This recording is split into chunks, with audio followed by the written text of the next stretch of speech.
5 seconds to go.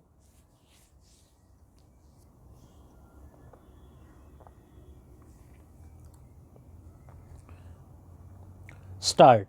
Following 7 years of preparation for a 15-day extravaganza, London is finally ready for its tryst with Olympic history, pound 10 billion of expenditure and a regenerated East End described by Jim White as derelict outpost to center of the universe in 5 years, but which continue to raise questions of rehabilitation for the original inhabitants and apprehensions over security. It has not been smooth for Londoners in the lead up to the world's greatest sports spectacle.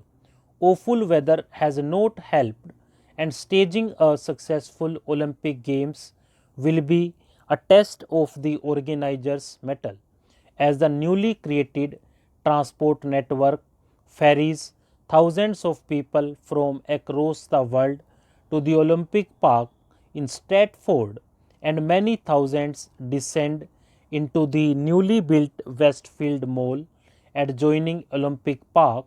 Brand Olympics, currently valued at $47.6 billion and the second most valuable brand in the world after Apple, will also be on show. Questions like whether it is a simple sports competition or a global peace movement with serious political ramifications will be answered over the next 2 weeks as the world's best take center stage for the ultimate sporting glory. London is the first city ever to host the Olympics for a third time. Lucky, considering its past record, is not anything to be proud of. Soon after the Games ended, 100 years earlier in 1908, Baron de Coubertin, founder of the modern games, had this to say: it will be necessary to avoid copying the games of London. Graham Kent, author of the definitive book on the 1908 Games, agrees the London Olympics of 1908 were supposed to display the glories of the British Empire at its zenith, but they ended in uproar. Everything that could possibly have gone wrong did so. 1948 was little different.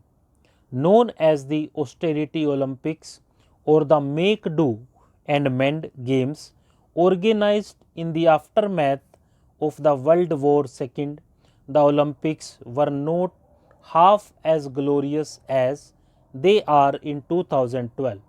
At the same time, the spirit, which is so very essential to the Olympic movement, was very much on display. In the words of Emil Jetopek, star of the 1948 Games, it stood for the sun finally coming out after the war. The same spirit is in evidence in 2012. Despite a serious recession, the Olympic venues are excellent, and Britishers, not simply Londoners, are much enthused by the event. Despite a critical home media echoing fears of a security and transport meltdown, almost all events are sold out, promising packed stadiums and the very best sporting action, bringing in much needed international tourists. The opening ceremony, choreographed by Danny Boyle, will see an unprecedented 204 nations and 2 athletes with no nationality march today under the banner of the 5 rings in the Olympic Stadium.